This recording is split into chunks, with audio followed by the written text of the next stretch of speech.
Your eyes do not deceive you. Esteban and Valkenberg are back for what is going to be the shortest ever video of everything ever in the world. Welcome. How are you? I'm fantastic, mate. I'm really glad to be doing this. I've missed you. It's emotional. It's an emotional I've missed you scene. too, dude.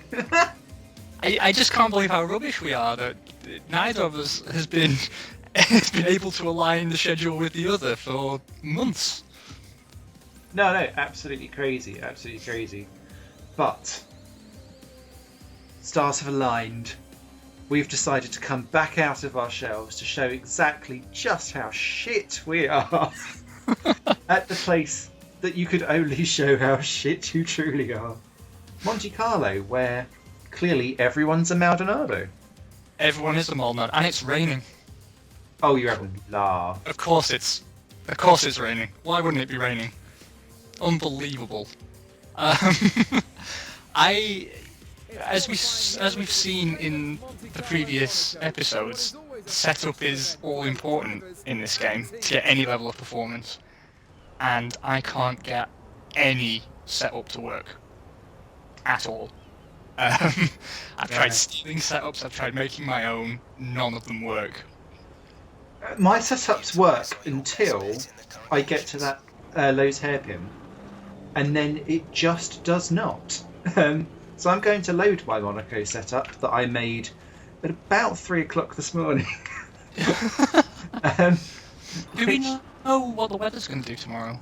Out of interest. Oh, I've not even looked. Amateurs. Wet start with potential for showers throughout. That's this session. Okay. But I can't see tomorrow. Tomorrow. Oh well, bollocks. I'm going for a wet setup. It's not like I'm going to be pushing for the win here anyway. It's Well, fishing please. for a barrier. Please tell me about your setup. Crumbs. So my setup is... I was just saying before we went live, I've bought R Factor 2, and I'm really struggling to then not drive every other game like R Factor 2, which is basically you move anything on a controller stick and you're in the fucking barriers. So, my car setup has front wing 7, rear wing 9, so that it can drag it around the corners. Transmission's 80 on both. Front camber and rear camber is -3, -1.5, and then front toe 13, rear toe 41. But you know, I'm gonna upset you now. Our setups are almost identical, except I have a little bit more rear toe. They're literally identical. No. Front suspensions 5577. Yep. 17.0s Yes. and 5. Yes. We've been to the same website then. Oh, credit to whoever it was we stole it from. Sticks, I think that is, from some F1 thingamabob. Right. Okay, so no excuses now for me to be completely rubbish. No, although I'm slightly upset now, so I'm going to move my toe up one. So that we are The identical. track status is busy, I'm not surprised. 18 of 20 runners are out. It's just us two mucking about somewhere, I think. Oh man. I'm also concerned that this is a 50% Monaco. I've yet to see any coverage of this level where even the most experienced players haven't had a massive pile-up at some point. Yeah. But don't you think actually it's we'll call it the Will Stevens experience? You know, like a themed theme park ride where you have to learn to be a passable back marker, a sort of non-intrusive figure who's just there to make up the numbers. Call me Ginzali. Now, obviously, the good thing about us having a break for so long is there are many, many things to talk about. The downside being that there are many things we haven't talked about that we'll have now forgotten about. So where should we begin? Yes, because we've missed the entire back end of last season. Do we want to pick up on what we liked and didn't like for last season, or do we want to go straight for this season as I go straight for the barrier? We've got a lot of time to kill. pending we don't crash. So let's start with a review of last season, eh? Okay. I think the high point for me has to be the Toro Rosso kids, frankly. I think they made the season particularly interesting, given that the Mercedes were essentially unassailable for most of the season, save for Vettel's cheeky stolen win here and there. Yeah. Although I have to say, I'm already digressing, that I've suddenly found it possible to like Vettel. Yes, I don't know what it is about suddenly becoming the underdog as a German, but he's become infinitely more likable because he seems to, I don't know, not be trying so hard. I don't know. Yeah, he's gelled very well with the team, and he seems genuinely happy, and I think that's good to see, you know, in any driver. I think he's found his home. I don't think Red Bull was ever really his home, even though they did their best to make it seem like his place. Yeah. He feels more corporate rogue. Yeah, I think that's fair to say, actually. And the fact that the team need him as much as he needs them, which I think Red Bull probably, to a degree, secretly always believed, you know, they've got Newey, they've got the car, they've got the Renault unit, which used to be the best. Vettel is just the icing on the cake there. I don't think they ever considered him irreplaceable. Whereas Ferrari seemed pathetically grateful to have him. Yeah. I don't know if that's the haloed German effect left over from Schumacher, perhaps, and the ability to rebuild a team back round them.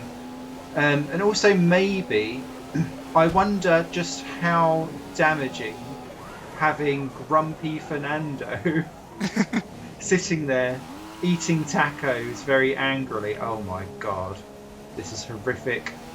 But he's just... I think it brings like an air of happiness and an air of freshness that they so welcome, because he's such a black cloud.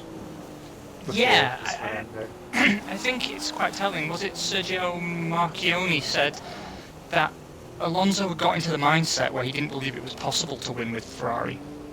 Yeah. I think that actually is a quite telling quote. I think it's pretty accurate, to be honest. Mm-hmm. So, although I've never been, since I was a small child, a big Ferrari fan, and even then it was only because they were red.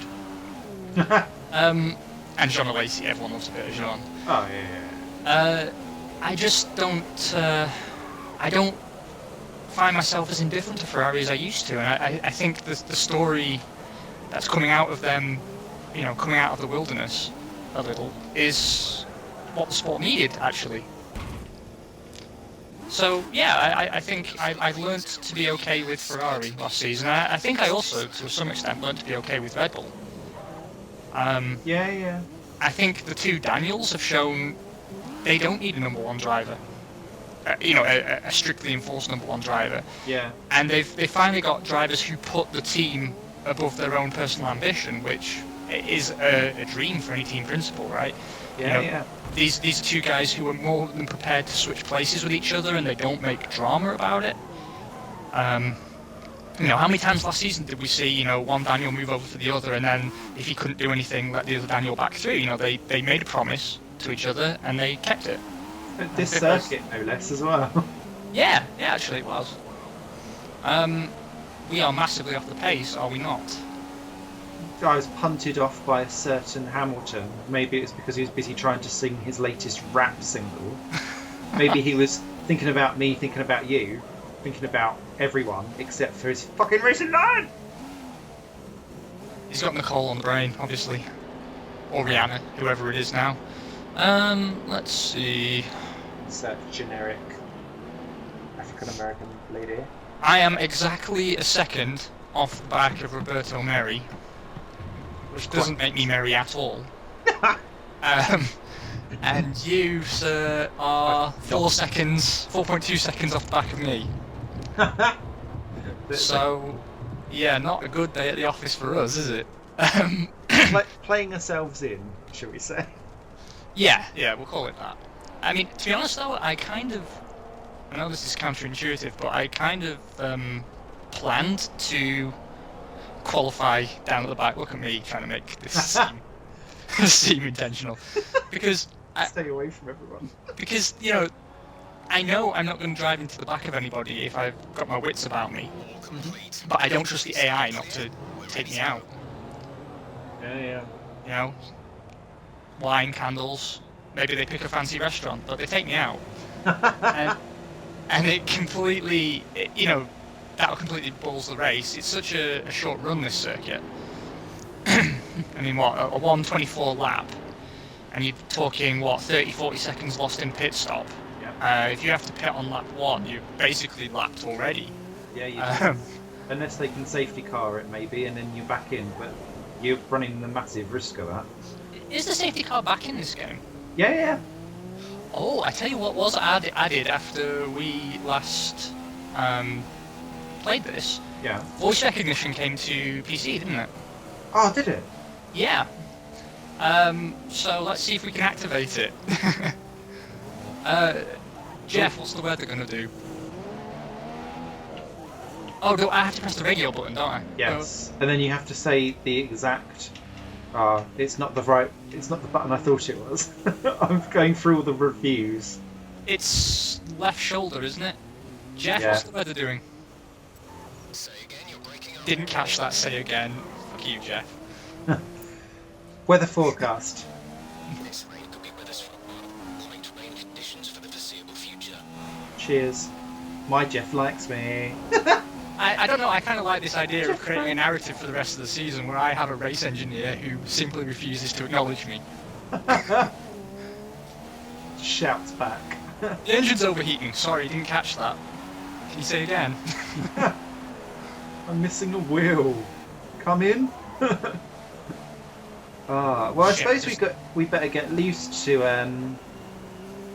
this being maybe the last game where everyone does get taken out everywhere, since there is no more Pastor. Yeah, he's out, eh? I can't pretend to be disappointed, even though I tried to inflect my voice in a way that made it appear that way. Do you know, actually, someone made a YouTube video about his career. And however much you think he crashed and how dangerous he was, it's worse than you remember it. It's genuinely worse than you remember it. But there was a quote by Eddie Jordan, which I think shows Eddie's character a little bit. It was from Spain, 2012, when he won out of nowhere. Yeah. And he said that all the top teams will be keeping an eye on Pastor and keeping an eye on him to sort of secure his services in the future. And I was thinking, you mercenary bastard. You spent the entire of 2012 totally writing the guy off, and then he has a fluke win, and you sort of think, well, I'll get in early here and pretend that I called this from the start. Go through, Nazar. I don't want any trouble. Oh, who's crashed? It's me slowing down to let people through. Ah. I didn't want them up my jacksie. Your brakes are at a good operating temperature. My brakes may be at a good operating temperature, but I've been caught off the... Oh, Vettel, you're ruining my lap. I've just said nice things about you. Why can't you get out of my way? Other things I hope they implement a little bit better are some of these shoulder menus. Yeah, I mean, I think the voice control is obviously something to do with that, right? Because, especially on a track like this, the radio menu is unusable. Yeah. I hope I've got enough fuel to do another flying lap, because I had a lap time invalidated. I've not actually done a valid lap yet. It is all about the fact that I can't get around that friggin' Lowe's hairpin. I don't remember this being so much of a problem before. I just lost part of my front wing because of Vettel, so I'm coming in, hoping I can stop, get a new wing, fresh tyres, new fuel, get back out again. I like the fuel menu, tells you how much fuel you're draining Yeah. dynamically. I don't remember that being a thing. No, it wasn't a thing before, and they've only done it for PC. You can't have that menu in the console version. That's surprising. But then again, actually, no, it's not, because you have to pay to patch the game for console, don't you? Not for PS4 anymore. Ah, that was a good move, Sony. That was the right thing to do. Because it used to cost 25 grand per region. Oh. I just saw you crossing the line. How are you getting on? 18th. Oh, you slippery devil. That was a hell of an improvement from you. It's skiddy. There is more skid marks going on here than there is in a child's nursery when an 80s child's TV star comes to play.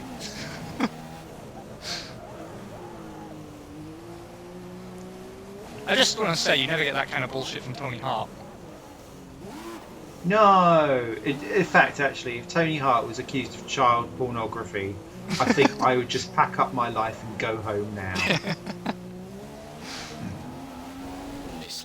Although if he did do it, I imagine it would be done from a camera from above in some kind of stop motion.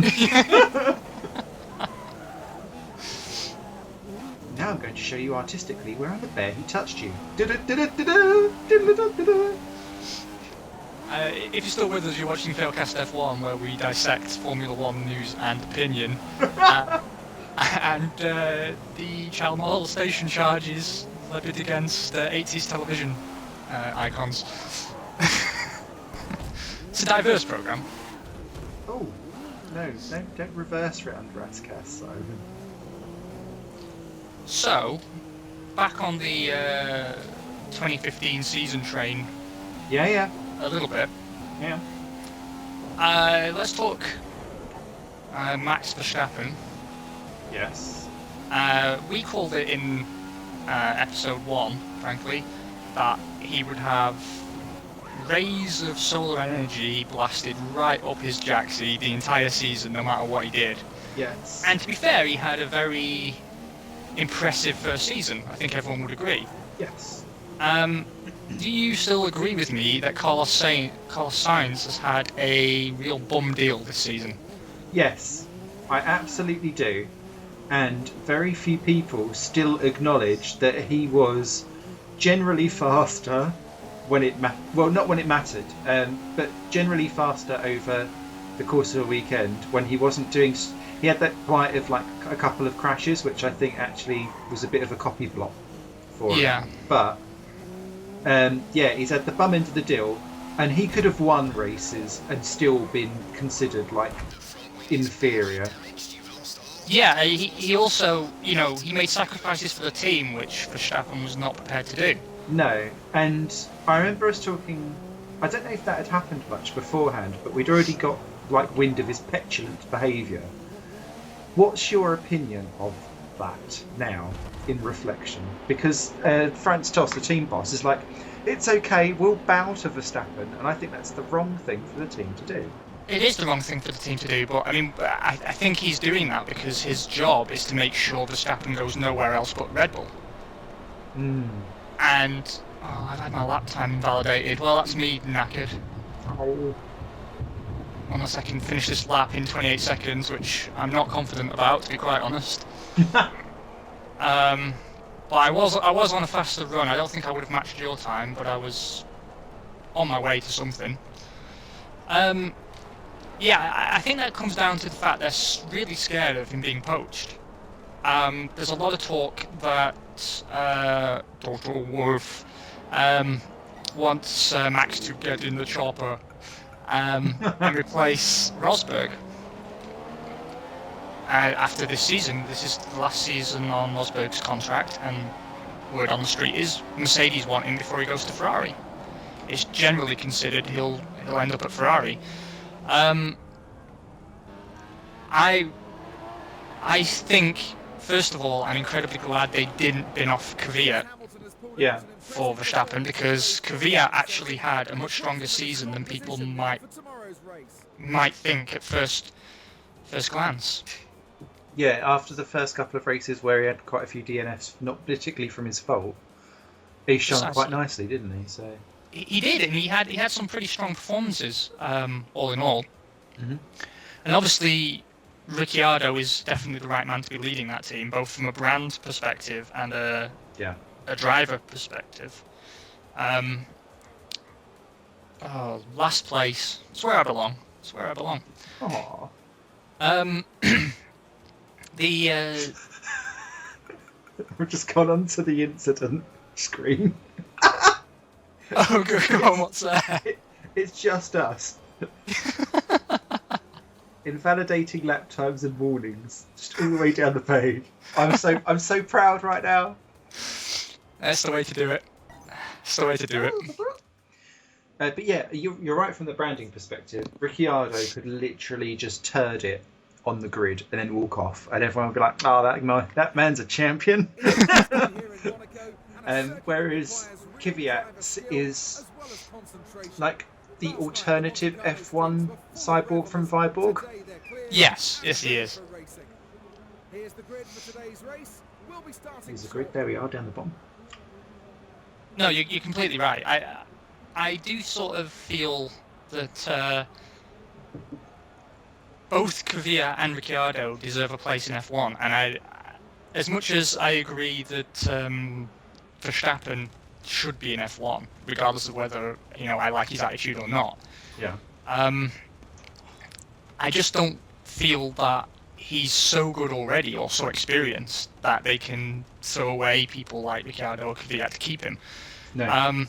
But you see why they'd be panicked, right? Because I know we keep saying this and he keeps hanging around, but I honestly think this season will be Kimi's last season at Ferrari, particularly if he doesn't. Please let it be.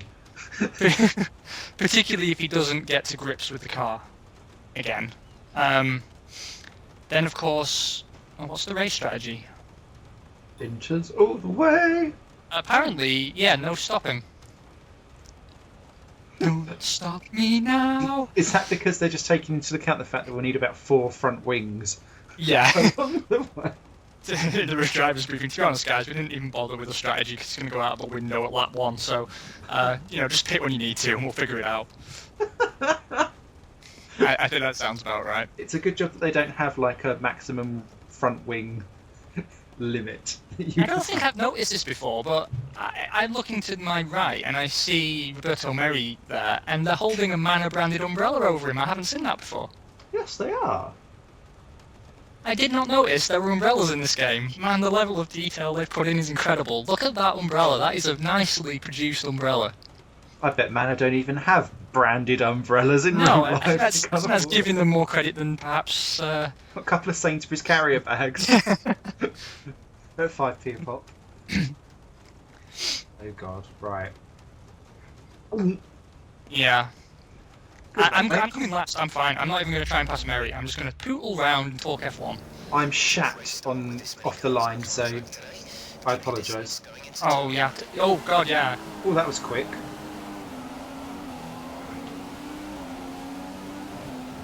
I might mess with brake bias a little as well, actually. Oh, I'm inside, That was an Mary. accidental overtake. Illegal overtake on Stevens. Screw you, Stevens. Go, mate, here you go. We're not taking each other out after turn 1. That's a level of incompetence that even we cannot allow. I don't want you to take this the wrong way, mate, but your rain warning light is on wonky. Even my car's bent already. Oh, Oh, you lost the back end there a bit, didn't you? it's a smidgeroo.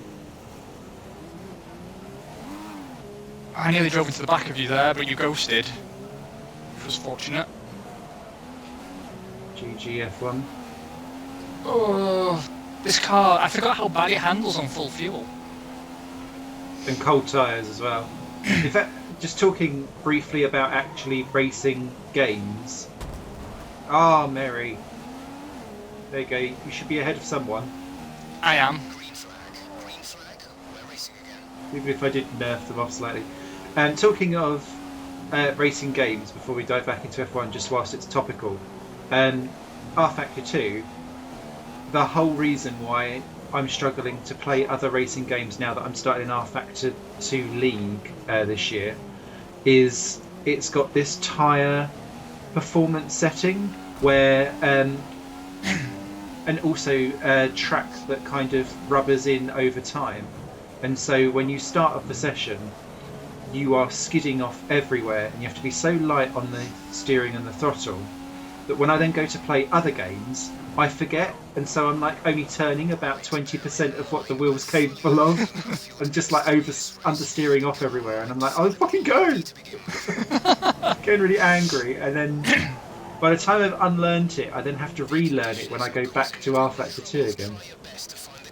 I want to ask you actually how that game is, because we've had this conversation at the end of the 2013 season where now I've got my channel working as well. Actually, I'd like to sort of, because it's only the motorsport stuff that people seem to like. I play a few other games, but it's Grand Prix World, I guess, the bulk of the views, right? So give people what they like.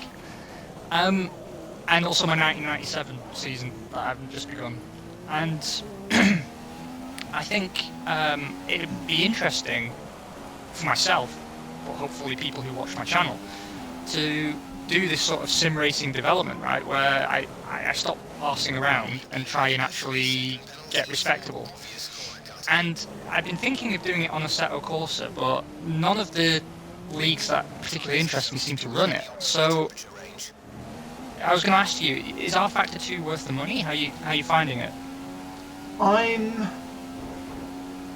You know when there's like the base of the game is there and is good. What I will say is that mods aren't necessarily flowing out massively quickly compared to what they would do in R Factor 1 because of the whole complexity of it. But you can't half notice how much extra detail there is in the game when you play it. It's still rough around the edges for a lot of things, like the UI for the game is awful. But in terms of actual racing, it's really, really good. And for someone who, I won't buy iRacing because you don't get to keep it. Whereas if you get the lifetime license for R Factor 2, you do. How much is that, just out of interest? I think I paid 60 for it. That's not bad. I expected it to be higher for a simulation of that fidelity. Yeah. Oh, I just lost the back end, but I caught it. And everything you do, you can have single player and then multiplayer stuff as well. So yeah. I'll do something in depth for you. Stick it on here. That would be brilliant. And you're using a wheel, right? No, but you do lose out on R Factor 2 if you don't have a wheel. Several seconds. But it is possible to drive with a pad. Ooh. Just. Because oh god, we're digressing into personal stuff here, but I remember Ben Chong used to drive with a pad. Yes. And he was always very respectable. Anyway, waffle. Should we move on to 2016? Yes. There's been some car launches recently, and I'm keen to hear your thoughts. Have you seen them at all? Yes. I love how Red Bull have gone for the Boy Racer matte finish paint look, which is just ugly as sin. With the most garish logo they could possibly make of their logos. I seem to be in the minority, but I really liked their purple tinge of the Infinity stuff. See, I didn't. Okay. I did not. But, you know, of course you've got your reasons for that, right? And it's very subjective. Yes. I just like purple. I know you do. That's why you've got purple in my purple armor in my ZCOM series. You're starring. Oh, I'll have to take a little look. No, I agree with you that it was nice to see a change, because they seem deathly afraid of changing their livery. And what I find particularly frustrating about Red Bull is that fans create liveries all the time that look better than their actual livery. Yeah. Even some half-arsed ones look better. And then the Camo Bull car I really liked. Last year's testing livery. Oh, yeah. And that was a whole Magic Eye experiment waiting to happen. It was. I really, really did like it, but they obviously didn't. So, I mean, as long as they're still in F1, then I guess it doesn't really matter what their cars look like. But I just sort of think that's the same livery just in a different guise, I suppose, to the one they were painting on the side of Sauber Fords in the mid-90s. Yeah. Which I do love the mid-90s Saubers, to be fair. That livery worked, but it's missing the Patronus. Yeah, stupid Mercedes stealing Patronus away from our mate Pete. Other launches were the new Ferrari, the F14H, I think it is. Yes, which it reminds me, because it's got the white bit at the top, of the really, really unsuccessful 92 and 93 cars. Yes, yeah, that's exactly what I was thinking.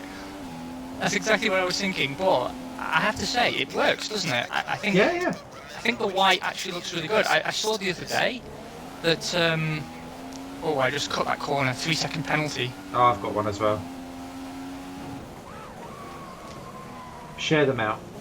I'm going for your will. No, I'm not. I was catching you two until I braked too early for that corner and cut it. I'm just so scared of having to pit for a new wing that I'm being very, very conservative. I just want to finish so we don't have a 20-minute episode.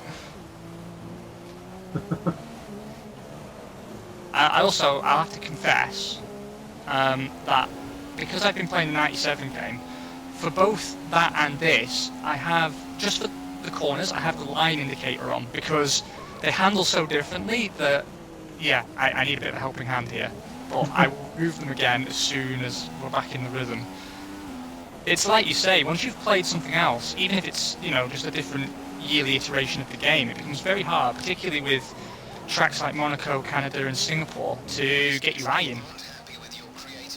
I had a really good lap before my last lap, and then this lap has just gone to total knackery.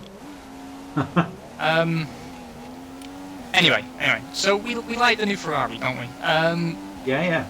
Now, the McLaren launches today, I believe. No, I've seen it. Have you? Yes. If it did launch today, it's already leaked, and it's just grey. Ah, shit, Stevens, no. It's just grey. Yes. Why? With the red arrows at the sides. Why? So I really don't like it. It reminds me of the 2014 Sauber. It's that colour. To me, it just says, we know we're going to have a really shit year, so let's just paint the car grey, because it's going to be a grey year ahead. I tell you what though, the ugliest McLaren was definitely 2014's car. I think we can agree on that. Yeah. The Haas launches tomorrow, which I think we're all excited for. Yes. What's your prognosis? Because they've had an extra season to build the car, and my query, I suppose, was, have they actually updated their design? Has Dallara put more time in, or have they just had an extra year to build the car they plan to race in 2015? Because I don't know how you could really do development work if you haven't tested the car in the first place. No, and wasn't there a bit of a furore about their testing anyway? Yes, they did something, I think. And because they weren't technically in the championship, it wasn't technically breaking the rules, but bollocks. I mean, to be honest, Haas have very much been sailing close to the wind on legality terms all through the life of the project so far. Yeah. I mean, they're basically running a customer Ferrari when it comes to chassis and like the under tray and the running gear and everything. And then the body is Dallara.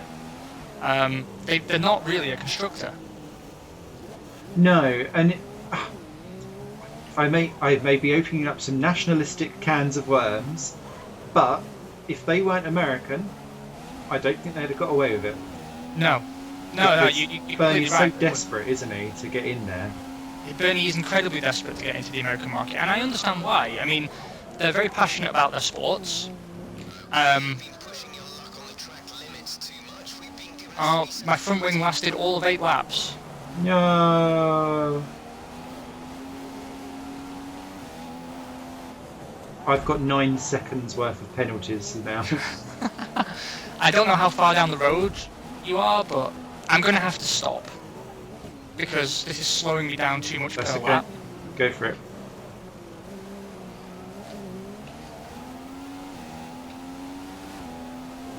I seem to be hitting the barriers in all the right places to not lose my ring. We need to look after the tyres. I just crashed on the pit entry again. Classic. Oh no. Has been cleared. Let's Oh, is that you, the incident? Yeah, Excellent. that's my nickname. Incident. The Incident. Definitely incident. That's a 9.1 second pit stop. Nice job there, boys. I think Haas will beat Marussia, and I think they'll beat McLaren, because I think McLaren will be second last again. And I don't think I'm so unsure as to where Manor. I'm so unsure as to where Manor will be. Everyone's like, oh, they'll gain back up the seconds. I'm not entirely sure they will. No, it's a very exciting season in prospect because you've got Toro Rosso with 2 great drivers and the capacity to make consistently good chassis, which their chassis has been better than Red Bull the last 2 seasons, I would argue. Yeah.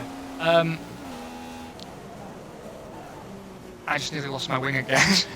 No. The fact they're using 2015 Ferrari power really makes me think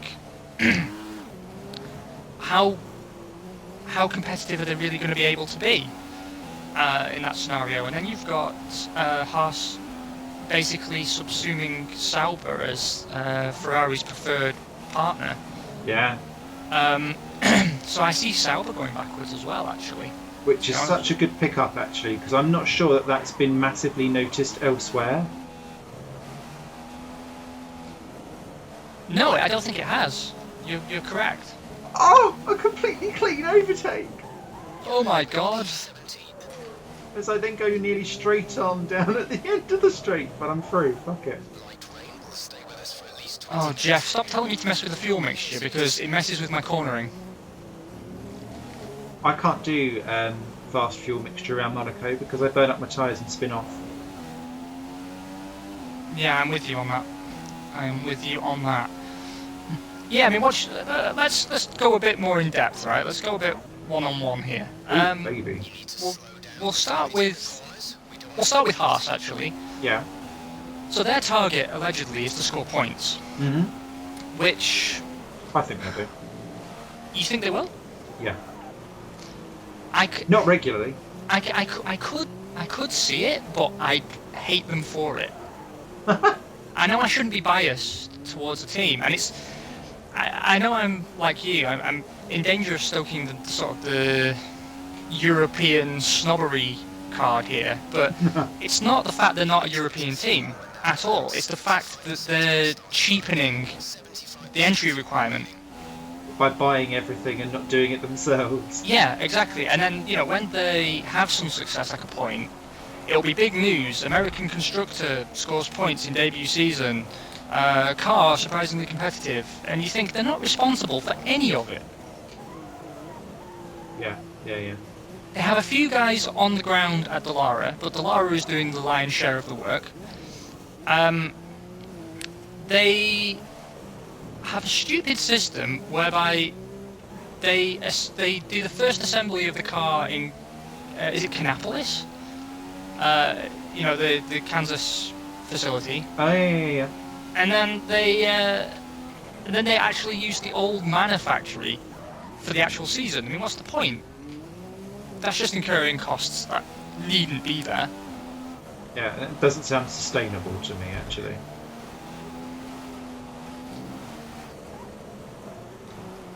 And then, you've got this.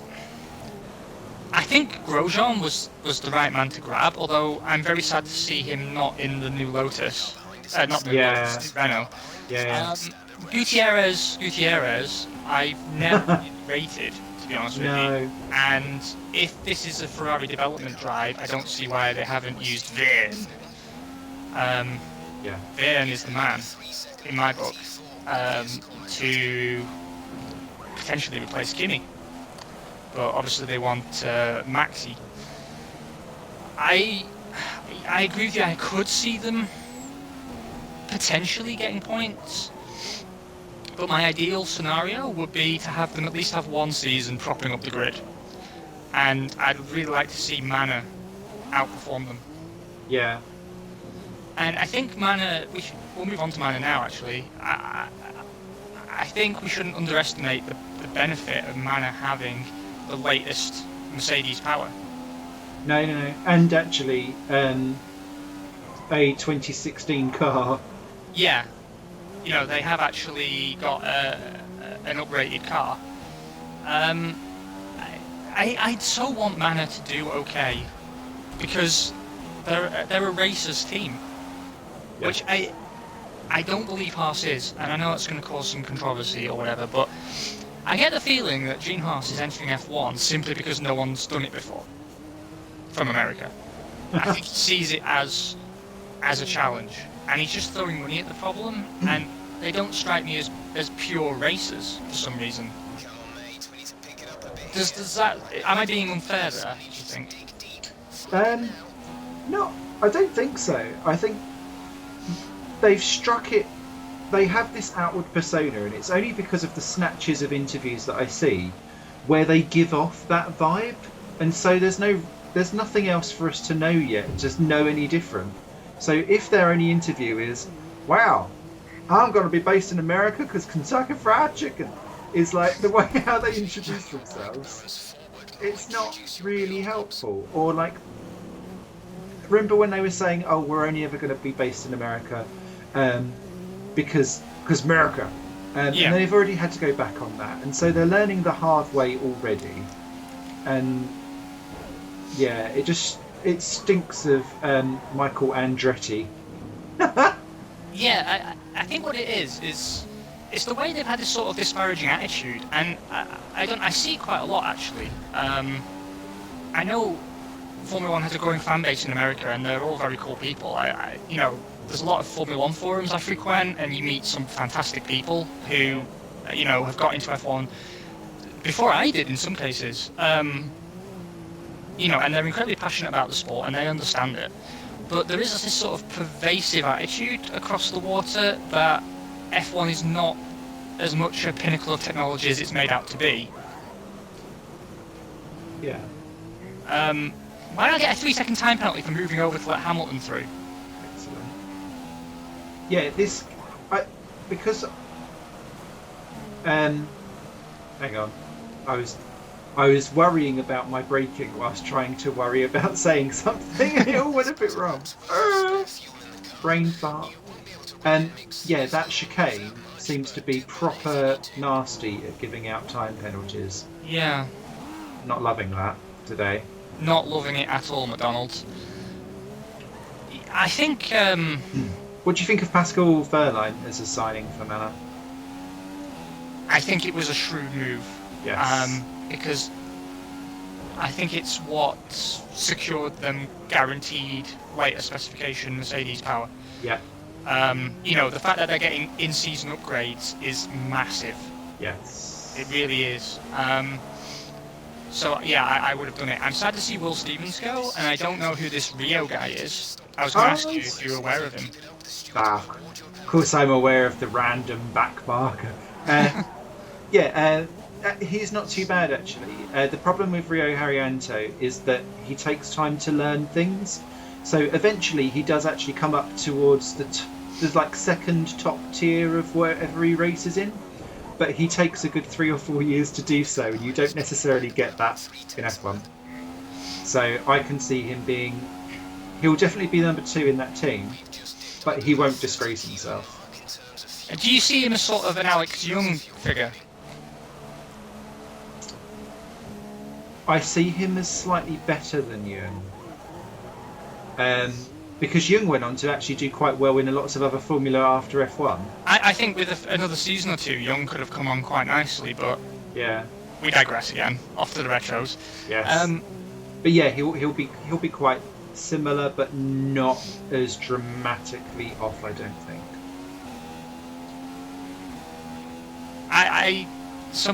In summary, my hope is to see Mana outperform Haas, Okay, I would love to see that too, to be fair. but I don't necessarily see it the case. I think we both agree that the next team up the road will be either McLaren or Sauber. Yes. And I reckon it will be Sauber. And the pure reason I'm saying that is that Sauber this year, or 2015, capitalised early on having a reliable car that works well. However, sadly, they are running behind schedule on development of their car, and I think they're going to miss something of the first test. And the reason I think that if they can't hit the ground running and get the advantage of being that Swiss Army precision at the beginning, that they're always going to play catch up. I agree, and I have to say, it's not something I want to see. No. I have so much love for Sauber, and my real concern, and it has been a concern since 2010 really, I'm worried that every season is going to be their last. Oh. Well, They don't make fools of themselves, they perform respectably given their limited resources and limited sponsorship, but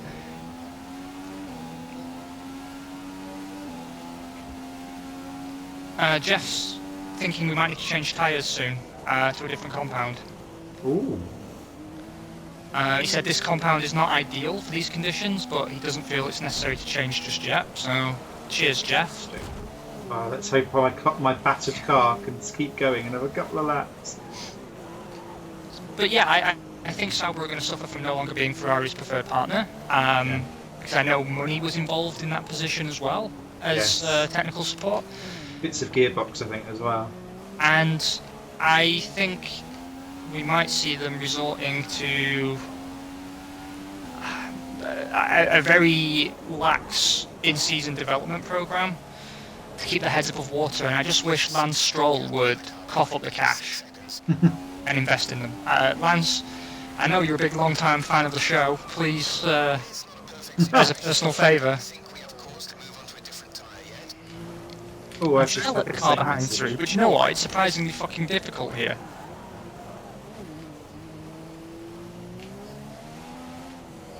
I've just had that tyre compound message. I thought it was just that my tyres were knackered. Oh, enabled DRS. Are they trying to say it's dry? Yeah, they are trying to say it's dry. How? This is soggier than a biscuit. Sorry, that was a rather dramatic outburst. I didn't mean that to be quite so dramatic. Oh, look who it is! After all these months, Bottas. Brutas.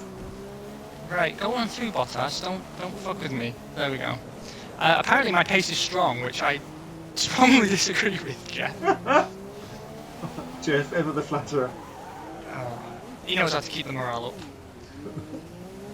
So we have concerns about Sauber. I don't think Manisha Carlton-Bourne is the right person to lead the team. No, and I think the problem with Manisha is that she doesn't quite have the likability factor because she's got that lawyer background, and then all she's done is corner herself politically. So I wonder if they could sense that whole Ferrari thing and kind of moved away, but then they can't move to Mercedes because Mana's cushioned up. Renault, Lotus had cushed up for a little bit before they've gone to lick their wounds as Renault. Renault's about the only lot now that they can kind of really cushy up to. Everyone else, or I don't see them ever going to Honda. No, me neither. Although actually, I don't know, outside chance, but you probably recall from one of our last episodes before we took our extended break that I actually called it that you'd see Sauber become a paid Renault team. Oh, yeah, I remember you saying that. I really could see it. Renault needs someone that isn't Red Bull to support their development, because we'll get to Red Bull when we're further up the grid, I suppose, but you know, this tag deal, we know that tag are actually, it's going to be a tag specification Renault unit. So TAG are going to do the development. There you go. It's just Renault provide the basics, I suppose. Or Red Bull are developing the engine under the TAG brand or something like that. So they do have their own development tokens to spend, is my understanding. And so they're not carrying Renault branding first of all. I've got a puncture. Oh, well, it might be a good time to try some dries. To be honest, mate. Weather forecast. This rain is expected to stop in about Oh, thanks for running into the back of me there, Ricciardo. Rain for 15 minutes. Oh yeah, maybe not then. Go on through, go on. I hate when you just lift off the power and it takes them 5 seconds to get past you, even though they were right up your jacksie. Oh, through goes Will Steve. Oh, round I go at the chicane. I'm actually catching Grosjean now. It's a great injustice that I've been lapped, but it's because of my pit stop. Oh well, I think we'll be probably in a little bit of a squabbleroo in a bit. No, I think your gap is way out there, to be frank. So, moving on to McLaren Honda, I'm not quite as sceptical as you are. I think, I mean, the general consensus was that what Honda have done with the engine is the right thing to do. It's very innovative, and if they can get it to work, it's going to be brilliant. And because McLaren have packaged the car so much around how the engine works, that I think if they're able to achieve something in the off-season, I could see them back up, maybe mixing it with possibly the Force Indias and the Renaults. Grosjean's just pitted, so I guess he's changing tyres. Let's see if I can see someone coming out on...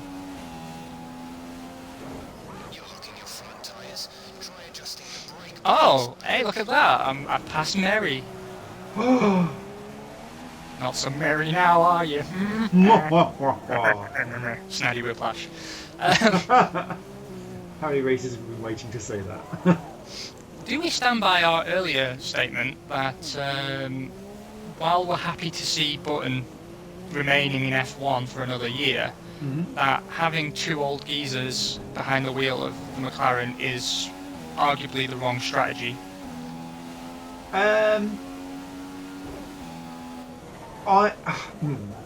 So I am a man divided, because if they're up the front, no.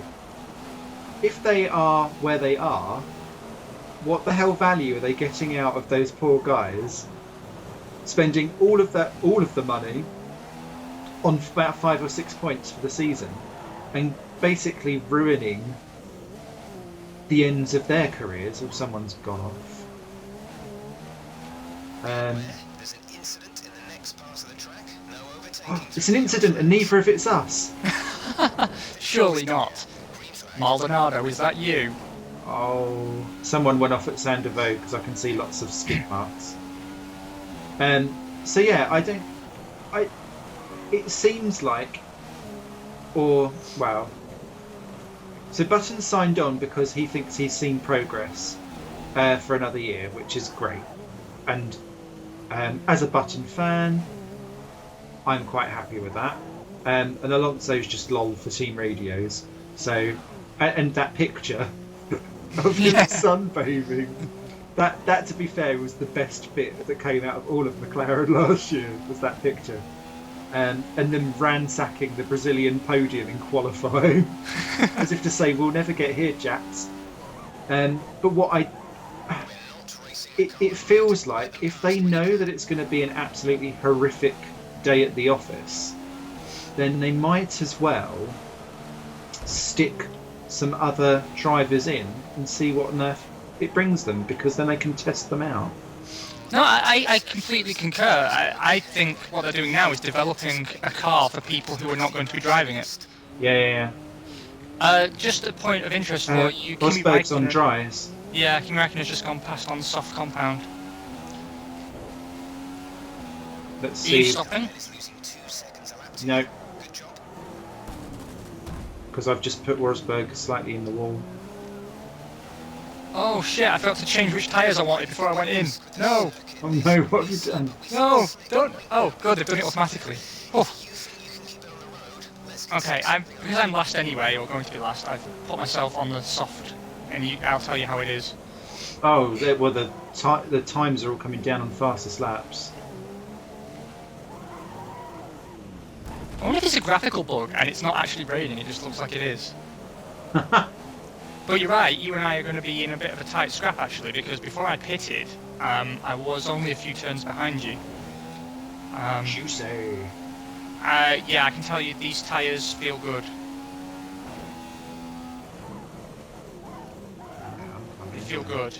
And because I've been running in fuel save mode,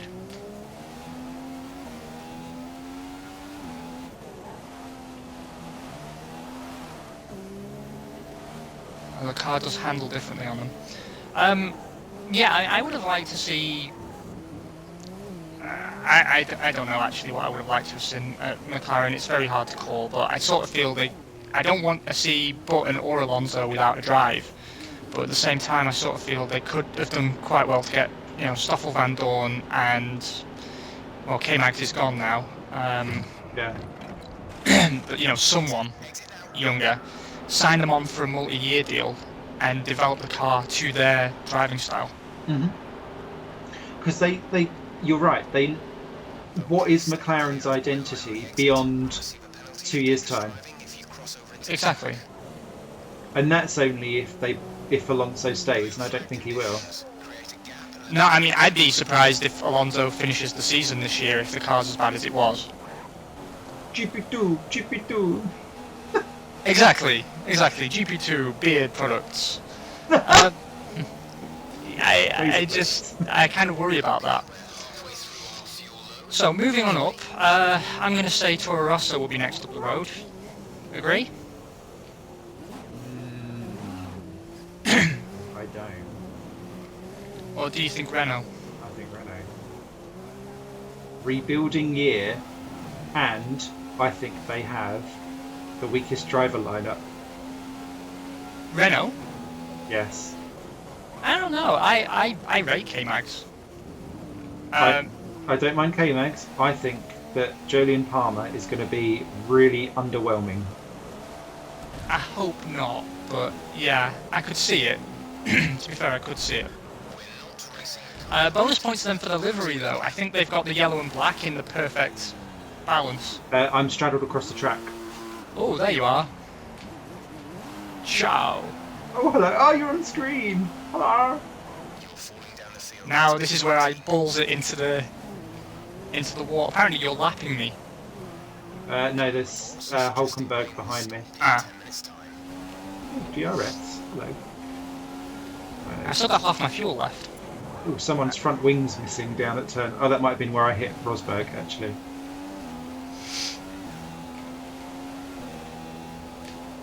Ah, missing part of my front wing. That's why I'm struggling. Are you still on the Inters? No, I'm on the dries. That'll be why I caught you up. I must say, I'm much better at this circuit on the dry compound than I am in the Inters. Although I braked all wrong for that hairpin. So slow through the corners, I don't like this setup. Or this car.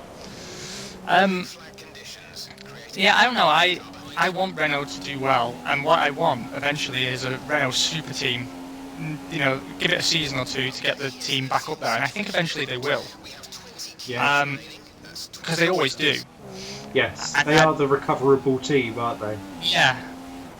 I'd really like to see a Renault led by Grosjean, teamed with Verne, up there fighting for the championship. I would. Just an oyster and a garlic bread. Oh, who's gone round? Me. Oh. I need to move my brake bias to the rear apparently to prevent that happening, so... Rear bias, there you go, Jeff. Doing what you asked. I really thought I was going to beat you home there, Simon, on a technicality, but... Well, I've got so many penalty seconds, you don't actually need to overtake me. I think I've got 12 seconds of penalty. And, you know, talking about French super team... Jeff, shut up. Both Renault and Grosjean are not exactly shy about saying they want to work together again. No, doesn't it strike you as a Grosjean going, sheep. Should have held on for a little bit longer. Yeah. And to be honest, I suppose actually I'm glad. I'd rather have Palmer given a chance. Fuck it. Oh dear. Beep beep. That's not the first time I've done that mistake today. I think I might have to pit. Jeff, just shut up. I don't think I can grudge Palmer a shot at F1 if it means we lose Maldonado. No. And I think actually, as a GP2 champion, he deserves. But in the Friday sessions and all of that stuff, he was quite comfortably slower than Maldonado. I don't know. We'll see. So moving on to Toro Rosso, I think the big question mark for them is how much they're going to suffer with 2015 Ferrari power. Yes. Now, I stand by my statement that I think we're coming to the end of the Mercedes era. We're entering a Ferrari era that will eventually be replaced by a Renault era. I made that prediction last season, and I stand by it. I actually think Ferrari are going to be a very real and present threat to Mercedes this season. But how well is their final spec 2015 power unit going to hold up against 2016 developments? Because the 2015 engine was hardly anything to sniff at by the end. Is it literally the end of 2015's one that they've got, do you know? Yes, yeah. Initially it wasn't going to be, but they negotiated for it. Cool. Which was obviously the smart thing to do. Now, Verstappen reckons that they're still going to be competitive, and he thinks it's a good engine. And it's definitely going to be a step up on the Renault that we're using. I think we can all agree. Oh god, it's Maldonado coming to lap me. Go.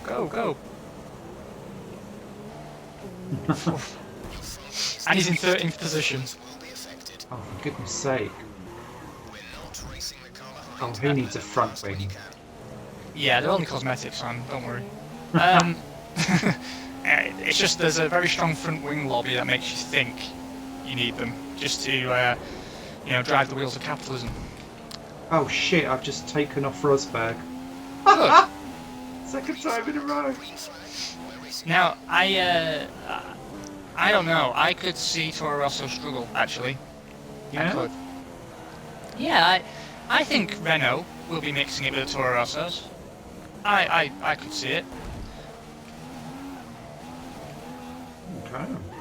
So, I actually don't sound convinced. They build slippery cars, Toro Rosso. They've kind of edged that way over time, I think, because of their Renault power. So I wonder if that will play to their strengths. I think what would be really interesting is if the Toro Rosso is a step down, and so they aren't battling for Q1 and that kind of stuff. How anonymous will that make Sainz and Verstappen, and what will that do to their careers where they can't then peak things out? That is true. I mean, well, Sainz is already anonymous, despite... I mean, actually, there's a website that measures driver differential. I forget what it was. And the actual season-on-season differential in form between Sainz and Verstappen is microscopic.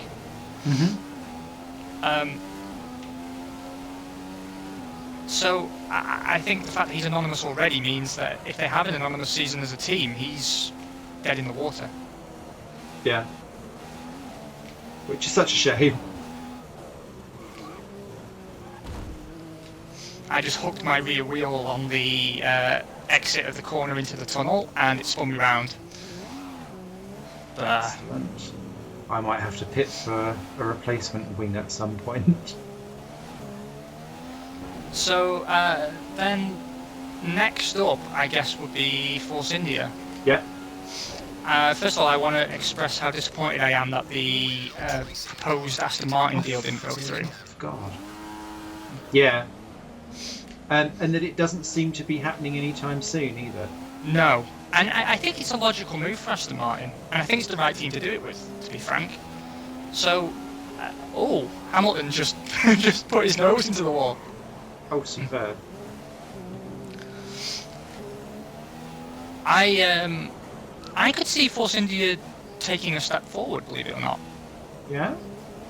I know they are suffering for cash. We know that. But their B-Spec car last year was so good, and I think it was the right thing to do to develop it late in the season once they'd learned more about what was required for this formula. Yeah. That the fact they've brought out a 2016 car in time for the first test, or intend to, this season, shows that, I mean, that car was such a strong base to build from. I really think they've learned a lot. And I think they're doing the Minardi thing of small change when it's meaningful, spending the money wisely, and being a chassis team. Very much like Toro Rosso are. They're a chassis team. They focus on the aero. They consider it an aero formula, and then anything they get out of the tyres or the power unit is a bonus, because they focused on, they don't worry about how we're going to package the engine inside the car. It's more about how we're going to get the car to work well. I could see them tickling the back of some faster cars now and then. And in addition to that, I would love to see Perez versus Hulkenberg round 2. Ding, ding, ding. That was a really tasty inter-team rivalry, which didn't go the way that fuck it, I think was what Hulkenberg said, because it didn't go the way how he's went, or I think most people thought. No, it didn't. Back in the pits. Oh, Hamilton's in the pits. I've just lost part of my wing. When you get to swimming pool to back, you'll see most of my car. Oh, that's good. Are you stopping? Yeah, I've just coming back out of it again. Sort of full I'm going to stop. stop again as well, because the time you lose by not having that end plate element on your front wing. Yeah. Oh, yeah, I've just lost. I've got 2 punctures as well. Oh no. That's gonna. That's gonna ruin and it. I got a time penalty for disrespecting track limits. I did. Same for me. I crashed into a wall and it pinged me off. That's not disrespecting track limits, it's disrespecting physics. Well, good job it happened at the end of the lap, so it's not costing me too much. But Mary's beating both of us. Yeah. This is a comedy round, if ever there was one. But is it Mary actually driving with the AI difficulty of Rossi? Because I've noticed in the latest update that Mary is no longer a second off of Stevens now, and that actually Mary now gives Stevens a run for his money, whereas beforehand it was always Mary a further second off of Stevens. And Manor are much closer, actually. Yeah. I don't know, that's a good point, actually. I'm not sure. So I think we're both excited, right, to see the Perez-Hulkenberg showdown. I still rate Hulkenberg as better than Perez on his day. Yes. I'll be honest, Perez really impressed me last season. Yeah, second half, definitely. And I did notice Hulkenberg having a lot of accidents, which, was debatable whether they really should have been. Yeah, he went through what I call the Duresta patch. Yeah. Which is always a Force India problem. They had it with Sutil, then they had it with Lietzi, Then they had it with De Resta. Now it's Hulkenberg's turn. The only thing is that they've sacked all the other ones. And clearly they've kept Hulkenberg because they love him. So Hulkenberg's a good fit for that team. yeah. As much as I'd like to see him in a faster car, and I would, I'd like to see Hulkenberg return to Williams, actually. Yeah, I wonder how you'd feel about that. And because I was so angry at Williams when they dropped him unceremoniously that maybe he's angry too and hasn't forgiven them because he got a pole that season. Yeah. And I thought, yeah, this is a champion in the making. And I honestly believe Hulkenberg could be a champion. Just needs to be in the right car. Yeah. So who are we calling for third? I guess it'll be Williams, right? Yes. So let's talk Williams. We've not said Red Bull, really, have we? Oh, or have we alright, we'll go Red Bull then Williams, eh? Okay. So, talking Red Bull, we've already discussed the drivers in some length. I think Kvyat had the measure of Ricciardo to a level that no one really expected last season. I mean, obviously he had a lot of incidents, but, if you look at the year as a whole, I think their performance was very respectably comparable. Would you agree? Yeah, I'd say they were one of the most evened teammates of the lot, which was rather fabulous to see. And now, how do you see things going for Red Bull this season? I see them initially being absolutely way off the pace, and having to play catch up. And we'll have to listen to not Adrian Newey. Watch Jerry Halliwell's bitch. What's his name? Christian Horner. That's the one, Mr. Horny Bugger. We'll have to listen to him basically cry about Formula One for the first half of the season, and then it will come together nicely in the second half. Honestly, I don't get the measure of the tag deal. I like it, but what is their... It's like with McLaren, right? What is their 2-year plan? Yeah. Are they... Because basically what they're doing is half producing their own engine. And you could argue that they're going to get a better result just by producing their own engine, rather than buying a unit they didn't design from Renault and then trying to make it do what they want it to do. Yeah. And then they can just sit there, and maybe an errant Sauber might come over to them, or someone else, and say, right, we'll help offset your financial issues of propping up Formula One again with energy drink money, and purchase some of said engines and help you in that development race. Yeah, and then they've got Toro Rosso as well to help develop. Yeah. They've got the capacity, I think, to make their own engine, and I understand why they're reluctant, because it very rarely works and it's very, very expensive. But Yes. if they're serious about their commitment to F1, and it seems that they are, despite what they say, to me, I think no greater prestige comes from being a team that produces everything. Yeah. The tag deal reeks of stopgap, and I don't know when it's going to be that someone else will sell them a power unit. Mercedes are scared stiff of them. Yeah, Ferrari pretend they're not, but clearly are. And there was going to be a Honda deal, but I don't see what's in that for Red Bull at the moment. No, not while it's... They need to basically wait for Honda to be competitive as their stopgap, perhaps, if they don't want to do their own engine. I know I'm lamenting the 90s again, but I really think we need more engine suppliers. Yes, we do. I think F1 was much more exciting when nearly every team on the grid had a different engine.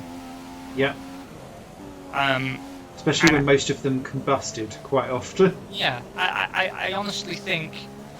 I don't think we'll ever see Peugeot back again. No, they feel too small now.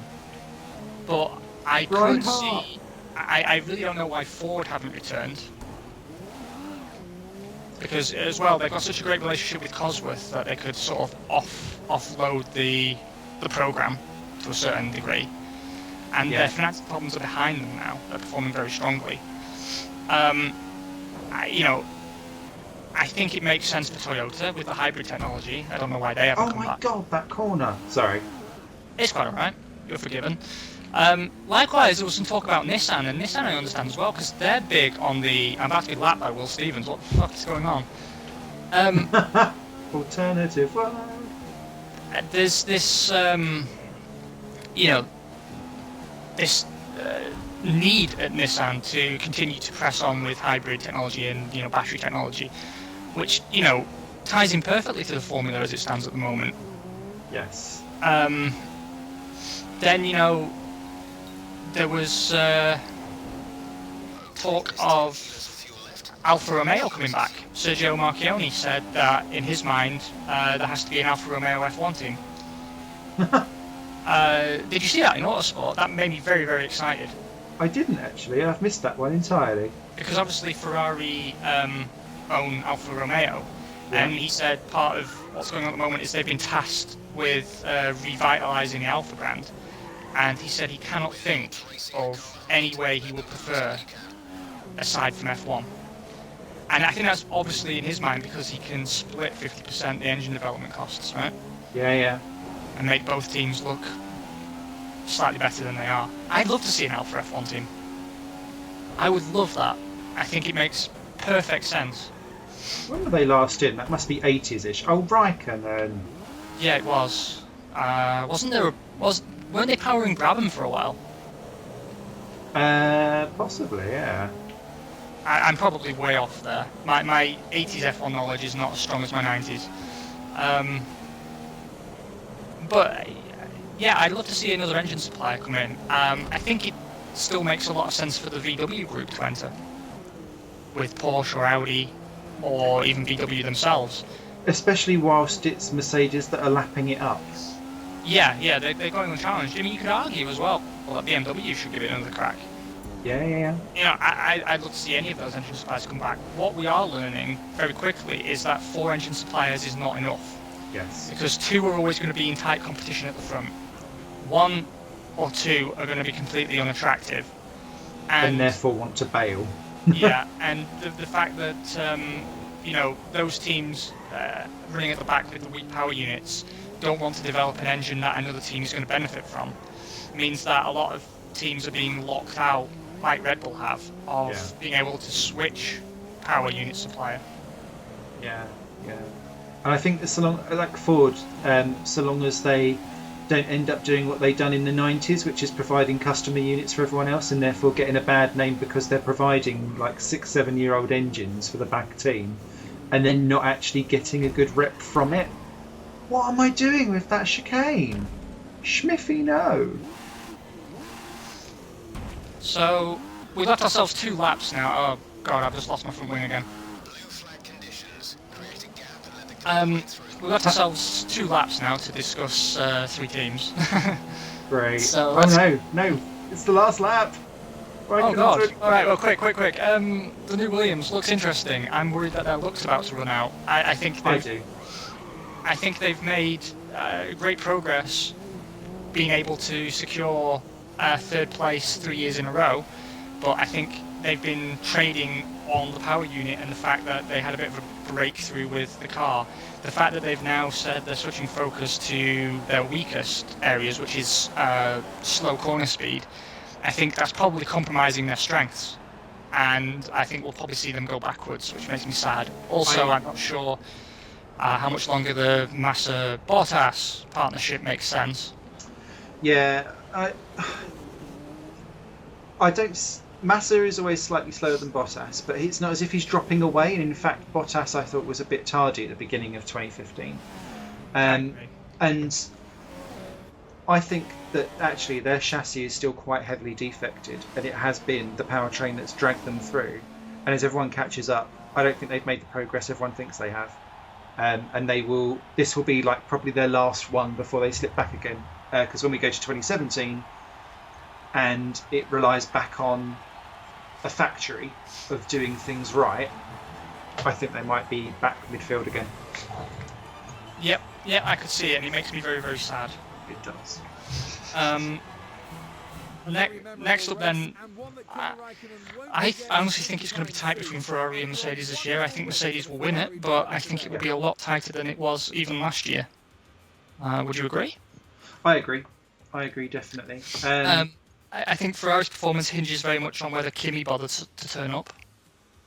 Yeah, and for that reason, I think that it will definitely be Mercedes that will get the constructors, even if the teams are quite even, because I just don't think Kimi is waking up at all. And I think the car looks really good. I think that they've changed the suspension setup. They've gone from pull rod to push rod, or the other way around, which I think shows that they've identified something quite important. They've only changed it on the rear end of the car, I think, but they've obviously learned a lot. I think last season taught them very, very, very much, which is going to become very applicable this season. And all the tech analyses that you see in different magazines and websites all say the new Ferrari looks very, very aggressively competitive, and that makes me happy, because I don't think we want another season of Mercedes dominance. We just don't. And then going on to Mercedes AMG. AMG? Yeah, boring, aren't they? They've just released the W07 this morning on Facebook. It's a boring livery now. They've been running with that livery basically unchanged for, 5 years? Yeah. I think, it's the silver hours or whatever, but I think, a bit of a change wouldn't hurt. And I also think, by the way, lols, Lewis Hamilton in 12. I know, I was just looking at that. I honestly think we might see... God, my fastest lap was 2.8 seconds off yours. I honestly expect to see Rosberg be a much more consistent challenge to Hamilton, and I would actually like to see Rosberg win the title. Yeah, I would actually. I think there's something around... As soon as Lewis won that championship, I don't know if he just started to coast mentally and then for it translated to the track, or if he's got his mind in too many other things. Maybe he was looking at me, looking at you, looking at me, looking at you, or thinking about whatever it is. I don't know. It was awful. If anyone's not has seen that clip, they need to Google it and then watch what everyone else in that rap room is doing, where they're kind of nodding as if to go, "What fuck?" As he gently sings slightly on key. But it really was Rosberg's time to shine, and I thought it was really interesting that Lewis was either not bothered enough to correct that by the end of the year, or was genuinely outpaced as soon as the pressure was off. And maybe it just needs to swing Rosberg's way early enough in the championship so that there is less pressure on him to falter later to make something juicy happen. I've just seen, hilariously, underneath our results page, a massive collision down at turn 1 with the AI. Let me take a look at the race director while I finish up. There was a lot of it's I would say Lewis is a better driver than Nico. I think that's fair to say. But I'm trying to remember Nico Rosberg as he was when I was a fan of him. In his Williams years, he was my favourite driver for a period of time, and I really want to sort of capture that like for him again. And he's a driver that pendulums from being very likeable to being very unlikable. But what I recall from the end of last season is Lewis was complaining that Mercedes had made a change to the car.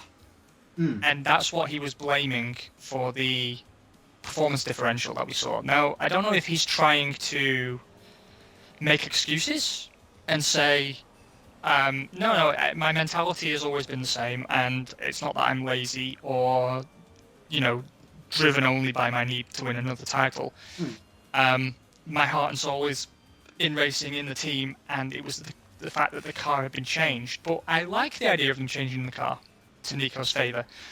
I just sort of feel like Nico's done the legwork in his career that I feel he deserves a title, because I honestly believe that this could be the last season that Mercedes is capable of easily delivering a championship. And as we know, winning a championship is all about being in the right car at the right time, and I don't think Nico, if he fails to deliver this season, I don't think he'll be in the right car at the right time again. No, you can't. Alonso's clear example of that you can't always line things up like that properly, even if you are considered one of the top people. And you're completely right with the legwork kind of stuff. It reminds me of Barrichello and Button, Honda, all of those years soldiering around at the back. Honda go, "Mwah, can't be bothered. They've got championship winning car. It's just Honda bailing out at the wrong time. Oh, how the world might be slightly different had they have not done that. Yeah. I think if they hadn't, Button wouldn't have gone off the boil at the end of that season, and I honestly think they probably could have kept that up. I reckon that what became the 2010 Mercedes, if Honda had continued to be in control of the development of that car, I think we could have seen a period of Honda domination, a season or two. Yeah. More than one world championship for Button. I always get very annoyed at people who say Button didn't deserve to be champion. I think he has become a very middle-of-the-road driver towards the end of his career. And I don't know if that's the car or him, but it has happened. But I think around, mid-2000s on, till around 2010, 2011, I think he was arguably top three or four drivers on the grid. And I think he deserved that championship. I think he did what was necessary. It's all well and good having the car, but you still have to do what's required of you, right, to bring it home. He comprehensively outperformed Barrichello, and I know Barrichello had some bad luck, but I think Button had the measure of him. We've somehow gone through evaluating the 2009 season. Can I? But before we do round stuff up, there is one other important thing that needs to be discussed about 2016 that I know that you'll be really delighted to talk about as well. Go on. Max Chilton in IndyCar. Yes. They are running an extra car for Chilton. The hashtag caught on. Hashtag bring back Max Chilton. I'm really pleased. I want to see him do well in IndyCar, and then, as I said last season, I want it to be 2 years from now. Grosjean leading the championship. It comes down to the final race at the last corner of the last round. Oh, what's this? Chilton on the inside. Fantastic hair for the championship. That's what I want to see. The most aerodynamic hairdo ever known to grace the grid. Do you think he'll do quite well? I think he will, actually. There was something that was really poetic and sweet about him going across to Indy Lights and winning first time out right after Bianchi passed away. And there was a lot of emotion and drama and high tension about it. But actually it made us kind of remember that he wasn't bad after all, and that he's quite capable of winning, as everyone normally is on the grid, unless you've really, really paid your way up there, tacky anyway. Tacky. But yeah, I think he has the potential to do very, very well and be like the, it's going to sound awful, the replacement Justin Wilson, who is able to take wins and be very, very competent in IndyCar. I stand by my statement that, first of all, I agree with you. I stand by my statement that I think Chilton has a place in F1. Yes. I do. I think too much stock is made of him when really what we were looking at, what we were judging, was the performance of the car. Yes. I don't think he's necessarily world champion material, as much as I'd love to see it just for the comedy value. I think he'd make a very respectable Force India, Renault, Sauber level driver. Yeah. I think I could comfortably see him, picking up the odd 4th and 5th position. I think he'd be a reliable point scorer for a team that needs consistent points scored.